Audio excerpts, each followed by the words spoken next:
Hello दोस्तों। मेरे एक दोस्त ने मेरे चैनल पर एक वीडियो अपलोड किया है। मैं चाहता हूं कि आप लोग जाकर वीडियो देखें। वीडियो का लिंक डिस्क्रिप्शन में है, जल्दी से चेकआउट कीजिए। सुगंध दिल की तकनीक का उपयोग करते हुए वह समझ ही नहीं पा रहा कि आखिर बेर के फूल बैंगनी क्यों खिले। फिर उसने निष्कर्ष निकाला, बेर के फूल की स्वर्गीय सुगंध तकनीक बैंगनी धुंध दिव्य कला के साथ मिल गई है। अगर ऐसा हुआ तो अब से चीज़ें बिल्कुल सही नहीं लग रही हैं। संदर्भ के तौर पर हम माउंट हुआ के नेता को उनके नाम से जान सिरोंग बुलाएंगे। सिरोंग ने मूचिन से पूछा, जान के साथ आखिर हो क्या रहा है? वो इस हाल में क्यों है? मूचिन ने जवाब देते हुए बताया, बेर के फूल की स्वर्गीय सुगंध दिल की तकनीक अत्यधिक यांग को दर्शाती है, जबकि बैंगनी धुंध दिव्य कला अत्यधिक यिन को। यहाँ तक कि माउंट हुआ के बुजुर्ग भी इन दोनों में से केवल एक को ही साध सकते हैं। मूचिन ने कहा, अगर अत्यधिक यांग आग है और अत्यधिक यिन पानी है, तो सोचो क्या होगा अगर ये दोनों मिल जाएं। उसने और गहरी आवाज में कहा, जब किसी मार्शल आर्टिस्ट की इच्छाएं उसकी सीमाओं से आगे बढ़ जाती हैं, तो उसके दिल में राक्षस जन्म ले लेता है। बात करते समय मूचिन ने अपनी हथेली में ऊर्जा सक्रिय कर ली, जैसे वह लड़ाई के लिए पूरी तरह तैयार हो। उसने सिरोंग से चेतावनी दी, वहां जो बैठा है वो अब इंसान नहीं रहा। तुम बाकी सबको लेकर भाग जाओ। ये लड़ाई आसान नहीं होगी। यहां तक कि मैं भी तुम्हारी सुरक्षा की गारंटी नहीं दे सकता। लेकिन हुइन ने उसकी बात बिल्कुल नहीं सुनी और तुरंत अपने पिता की ओर दौड़ पड़ी। सिरोंग ने उसे रोकने की कोशिश की, लेकिन तब तक बहुत देर हो चुकी थी। उसी समय मूचिन ने अपनी पूरी ऊर्जा के साथ तैयार हो गया, मानो कुछ भयानक होने वाला हो। सुनिया यह सब देख रही थी और उसे पूरा यकीन हो गया कि हालात बहुत खतरनाक हैं। लेकिन जैसे ही टाइमर ने अब 2.5 घंटे पार किए, सुनिया ने उसे कसकर गले लगा लिया। कोई नहीं समझ पाया कि क्या हो रहा है, क्योंकि जैसे ही उसने उसे गले लगाया सब कुछ बदल गया। जुक्सन ने भी उसे वापस गले लगाया। सिरोंग ये देखकर चौंक उठी, यह सब क्या हो रहा है? सुन ने स्पीकर से घोषणा की, दुनिया अब सामान्य हो गई है। लेकिन सिरोंग को यह समझ नहीं आया कि सुन क्या कह रही थी। इसलिए सुनिया ने फिर से कहा, सब कुछ अब ठीक है, क्योंकि अब तुम देख सकती हो सड़क पर लोग हैं। जो गायब हो गए थे वो अचानक से वापस आ गए हैं। कुछ घंटे बाद रॉबर्ट, सुनिया और सिरोंग एक दुकान में एक टेबल पर बैठे थे। सिरोंग चारों ओर देख रही थी। फिर उसने सुनिया से पूछा, तुमने कहा था कि माउंट हुआ में लोग नहीं थे, तो अब हम इन्हें यहाँ कैसे देख रहे हैं? क्या बायोस्कैनर गलत था? सुन ने चाय पीते हुए कहा, तुम्हें याद नहीं? हम दोनों ने इसे चेक किया था। स्कैनर बिल्कुल सही था, अभी भी सही है। लेकिन यहाँ कुछ अजीब हो रहा है। सभी लोगों की आंतरिक ऊर्जा पूरी तरह से खत्म हो गई है। बच्चे हों या बड़े, सभी की हालत एक जैसी है। रॉबर्ट ने कहा, चिंता मत करो, वो सभी जिंदा हैं, ये काफ़ी है। अब मुझे भूख लग रही है, मैं कुछ ऑर्डर करता हूँ। उसने सर्वर को बुलाया और उत्साह से ऑर्डर दी। सर्वर चाय सेट्स लेकर आई और रॉबर्ट ने तुरंत कहा, मैं नूडल्स की डबल सर्विंग और एक बड़ा विशेष डोंगपो पोर्क ऑर्डर करूंगा। वेटर उनके पास से गुजरता है और दूसरों को सेवा देने चला जाता है। वह चौंक कर सोचता है, ये क्या बेतुकी बात है? मैं सीधा उससे बात कर रहा था और उसने मुझे नज़रअंदाज कर दिया। क्या वो इतनी व्यस्त थी कि मुझे सुन ही नहीं पाई? सुया उससे कहती है, ये सिर्फ इसलिए नहीं कि उन्होंने सुना नहीं, बल्कि ऐसा लगता है जैसे वो हमें देख ही नहीं सकते। यहाँ कोई भी हमें कभी नहीं देखता, भले ही हम उनके सामने हों। वो ऐसे बर्ताव करते हैं जैसे हम अदृश्य हों। सर यंग कहती है, माउंट हुआ में जो कुछ भी हो रहा है, मैं उसमें शामिल नहीं होना चाहती। मुझे इसके बारे में बुरा लग रहा है। जान के घर में जान धीरे धीरे चाय कप में डालते हुए दिखाया जाता है, लेकिन वह मोजिन और न ही हुइन को आमंत्रित करता है। हुइन बताती है, उसके पिता ऐसे नहीं हैं जो मेहमानों के सामने बिना आमंत्रण के अकेले चाय पिएं, और वह उन्हें देख भी नहीं सकता, क्योंकि वह तब से ऐसा है जब से वह अपने दौरे से लौटा है। मोजिन हाथ हिलाता है, लेकिन जान उसे देख नहीं पाता। मोजिन को चेतावनी दी जाती है, उसकी दिनचर्या में कोई विघ्न मत डालो, लेकिन मोजिन कप छीन लेता है। वह तुरंत चिल्लाती है, रुको, तुम क्या कर रहे हो? वह हमला कर देगा। जान का हमला शुरू होता है और मोजिन अपनी हथेली से उसे रोकता है। उनके बीच टकराव की शक्ति इतनी प्रचंड है कि दूर से हुइन भी उसे महसूस करती है। अचानक जान में एक अजीब प्रतिक्रिया होती है। मोजिन कहता है, वही प्रतिक्रिया फिर से हो रही है, ये एक साथ यिन और यांग की अतिशयता है। हुइन चिल्लाती है, उसका चाय का कप उसे लौटा दो, नहीं तो वह और भी उग्र हो जाएगा। मोजिन कप को ताकत से फेंकता है, जो जान के हाथ में पहुंचता है और सब कुछ फिर से सामान्य हो जाता है। जान अपनी पुरानी दिनचर्या में लौट आता है और सब कुछ शांत हो जाता। यह स्थिति बिल्कुल भी अच्छी नहीं थी। वास्तव में यह सबसे खराब स्थिति थी जिसकी उन्हें कल्पना भी नहीं थी। जब अचानक सभी लोग गायब हो गए तो वे अजीब चीजें प्रकट होने लगीं, जैसा कि हुआन ने बताया था। लोग दंग रह गए कि ये चीजें क्या हैं। रॉबर्ट ने बताया कि उसे भी समझ में नहीं आ रहा था कि क्या हो रहा है, लेकिन उसे लगता था कि वे एक बेहद खतरनाक स्थिति में हैं। सर यंग उन चीज़ों को देखकर चकित हो गई, क्योंकि वे एंड्रॉयड की तरह लग रही थीं, लेकिन उन्हें समझ में नहीं आ रहा था कि वे अधूरे क्यों लग रहे थे। सुनिया ने बताया कि ये एंड्रॉयड नहीं हैं, बल्कि निर्माण ड्रॉइड्स हैं जिन्हें ग्रहों के विकास जैसे सरल श्रम के लिए डिज़ाइन किया गया है। चूंकि ये शुरुआती मॉडल हैं और इनमें कम क्षमता वाली एआई है, इनकी संज्ञानात्मक क्षमताएं भी सीमित हैं। सर यंग ने कहा, ओह, तो वे सिर्फ निर्माण रोबोट्स हैं। तो वह बेवजह डर गई थी। फिर उसने कहा कि चिंता की कोई बात नहीं है, क्योंकि 3 रोबोटिक्स कानूनों के तहत ड्रॉइड्स कभी भी इंसानों को नुकसान नहीं पहुंचा सकते। हालांकि रॉबर्ट को यह देखकर सबसे ज्यादा आश्चर्य हुआ कि ड्रॉइड्स के हाथ में तलवारें थीं। सर यंग ने बताया कि वे शायद इन तलवारों को औजारों के स्थान पर इस्तेमाल कर रहे हैं। उसने ड्रॉइड्स की ओर बढ़ते हुए कहा, सुनो, यहाँ लोग हैं, रास्ता छोड़ दो और किसी और दिशा में जाओ, लोगों को डराने की ज़रूरत नहीं है। लेकिन उसने जैसे ही ये कहा, एक ड्रॉइड उसकी ओर दौड़ा और उसे तलवार से मारा। हालांकि उसने हमले को ब्लॉक कर दिया और जवाबी हमला किया, लेकिन उसकी हैरानी की बात यह थी कि स्पीड ड्रॉइड्स ने उस पर हमला कर दिया और उसे एक ही बार पाट दिया। टकराव की धमजान के निवास स्थान से भी सुनी जा सकती थी। हुआना ने मोचिन को बताया कि ये ड्रॉइड्स तभी प्रकट होते हैं जब सभी लोग गायब हो जाते हैं और हर जीवित चीज़ पर हमला करते हैं। अब वे सर यंग और उसके समूह का लगातार शिकार कर रहे हैं।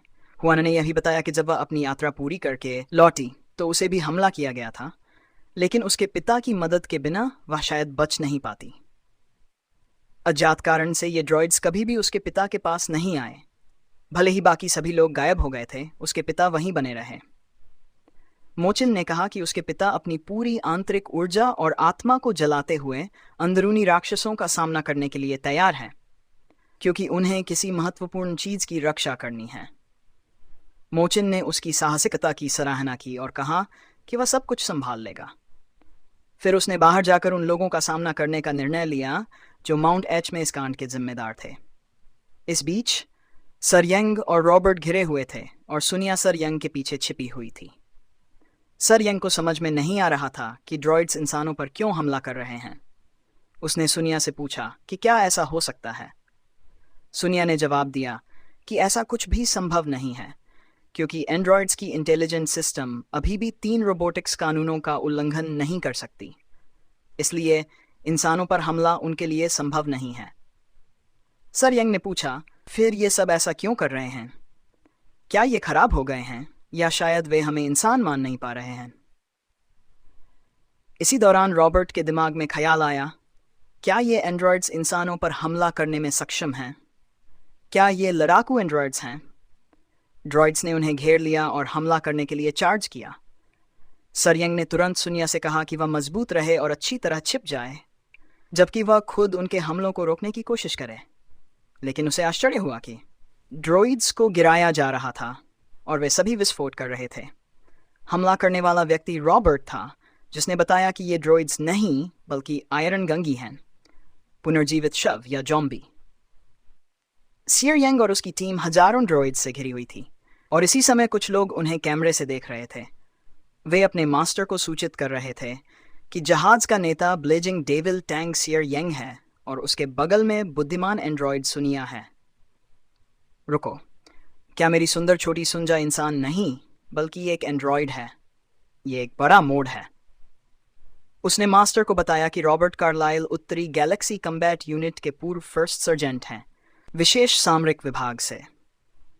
उन्होंने मिलकर सिविल ग्रुप बनाया जो बाउंटी हंटर्स का एक समूह है और गैलेक्सी के बाहरी क्षेत्रों में काम करता है। इसलिए वे कोई बड़ा खतरा नहीं है और 6 सेकंड में समाप्त किए जा सकते हैं। नेता ने ड्रॉइड से पूछा कि क्या आपने कहा कि वह उत्तरी गैलेक्सी कम्बैट यूनिट से है और विशेष सामरिक विभाग से? ड्रॉइड ने पूछा कि क्या उसे समाप्ति आदेश जारी करना चाहिए। नेता का नाम काउंट रिसेल है, इसलिए हम उसे रिसेल कहेंगे। रिसेल ने आदेश जारी करने पर प्रतिक्रिया नहीं दी क्योंकि वह मोचिन से संदेह में था, जो हाल ही में आया था। मोचिन ने सियर यांग और उसकी टीम से पूछा कि क्या हो रहा है। वे अभी तक लड़ रहे थे, लेकिन जब वह आया सब कुछ खत्म हो चुका था। रॉबर्ट ने गर्व से बताया कि उसने पूरी ताकत से हमला किया और हर दिन ऐसी स्थिति का इंतजार किया, इसलिए उसने अपनी उपकरणों को अच्छे से स्नेहित किया। उसने गर्व से कहा कि अगर उसने किसी की सलाह मानी होती और अपनी उपकरणें सेकंड हैंड बेची होती तो वे आज की संकट से नहीं बच पाते। जिस व्यक्ति का उसने उल्लेख किया वह सियर यांग थी। उसने नाराज होकर कहा कि पैसे की कमी के कारण उन्हें वापस बेचना पड़ा, लेकिन रॉबर्ट ने कहा कि सौभाग्य से उसने इस विचार से असहमत किया, अन्यथा वे आज ड्रॉइड्स का सामना नहीं कर पाते। सुनिया ने बताया कि उन्होंने ड्रॉइड्स का सामना नहीं किया, बल्कि वे खुद ही पीछे हट गए, अन्यथा वे जीवित नहीं बचते।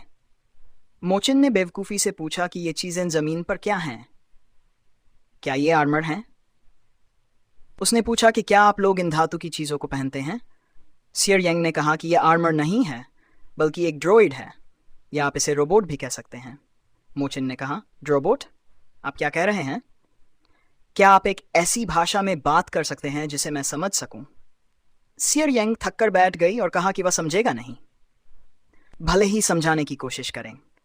इसलिए उसने सुनिया से कहा कि उसे संक्षेप में समझाए।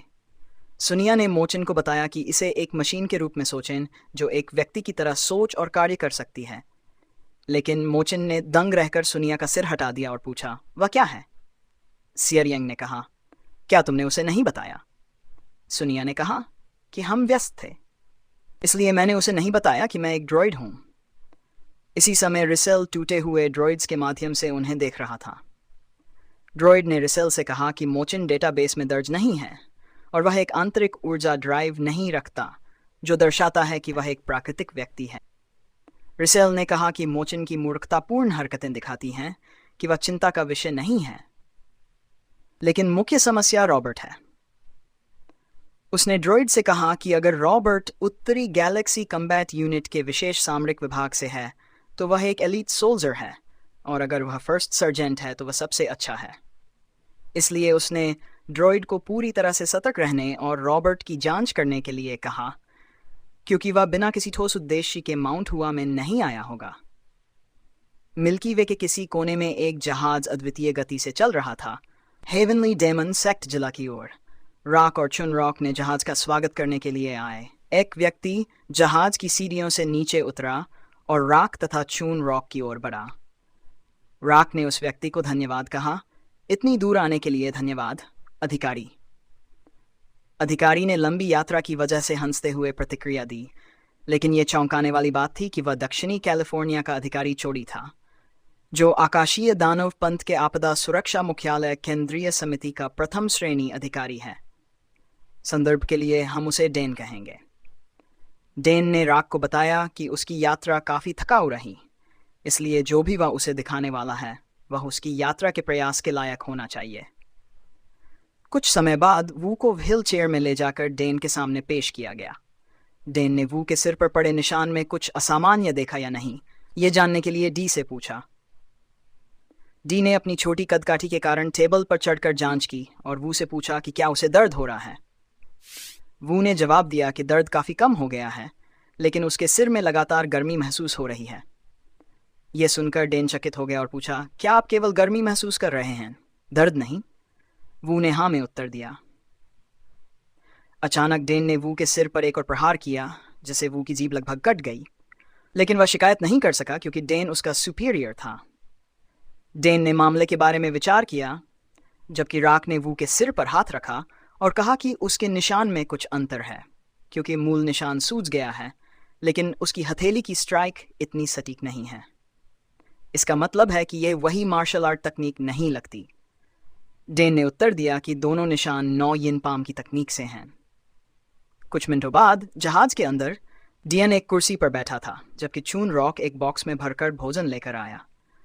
रॉक ने डेन को बताया कि नौ यिन पाम सबसे बुनियादी मार्शल आर्ट है जो पंथ के शुरुआती शिष्यों को सिखाई जाती है। उसने खुद इसे 7 साल की उम्र में मास्टर किया था। हालांकि वू के सिर पर मौजूद निशान नौ यिन पाम के सामान्य निशानों से भिन्न है। डेन ने पुष्टि की कि रॉक सही है। आयरन गैंगी से तुम्हारा क्या मतलब है, रॉबर्ट? रॉबर्ट ने जवाब दिया, जब मैं सेना में था मैंने सुना था कि वे एक नए तरह के एंड्रॉयड बना रहे हैं जिनमें इंसानों को मारने की क्षमता होगी। सिरयंग ने हैरानी से कहा, यह तो बिल्कुल असंभव है।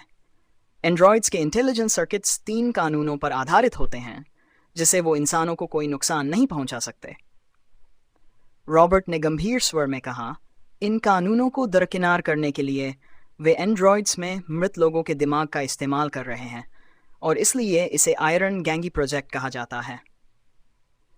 मूचिन ने सुंजा के चेहरे को छूते हुए पूछा, तुम सच में इंसान नहीं हो? सुंजा ने जवाब दिया, क्या तुम्हें फिर से मेरा सिर उतार कर दिखाना होगा? मैं अपनी बाहें और टांगें भी अलग कर सकती हूँ। मूचिन ने कहा, नहीं, इसकी ज़रूरत नहीं है। मैं तो बस हैरान हूँ कि ये दुनिया कितनी अजीब हो गई है। वैसे क्या खाना तैयार है? सिरयंग ने रॉबर्ट से कहा, जो तुम आयरन गैंगी के बारे में बता रहे हो वो काफ़ी हद तक सही लगता है क्योंकि उन्होंने हम पर हमला किया, लेकिन ये इतनी असंभव बात है कि यकीन करना मुश्किल है।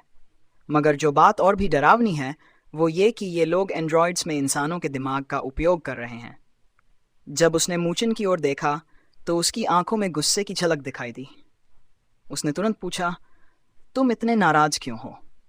मूचिन ने गुस्से में कहा, मेरा खाना खत्म हो गया है। ऐसे अनादरपूर्ण लोग, भले ही मार्शल वर्ल्ड का शिष्टाचार अब नहीं रहा, लेकिन मेरा खाना चुराना किसी अपराध से कम नहीं। मैंने खुद को सुप्रीम हेवनली डेमन घोषित किया है। मेरी इज्जत को ठेस कैसे पहुंचा सकते हैं? सिरयंग ने चौंक कर कहा, ये क्या कह रहे हो? Supreme heavenly daemon? रॉबर्ट ने जवाब दिया, तुम मुझसे पूछ रही हो? सिरयंग ने सोचा, ओह हाँ, उसने खुद को सुप्रीम हेवनली डेमन कहा था, लेकिन यह सब बहुत अजीब है। फिर जो भी हो, अभी हमारे सामने ज़्यादा महत्वपूर्ण चीज़ें हैं।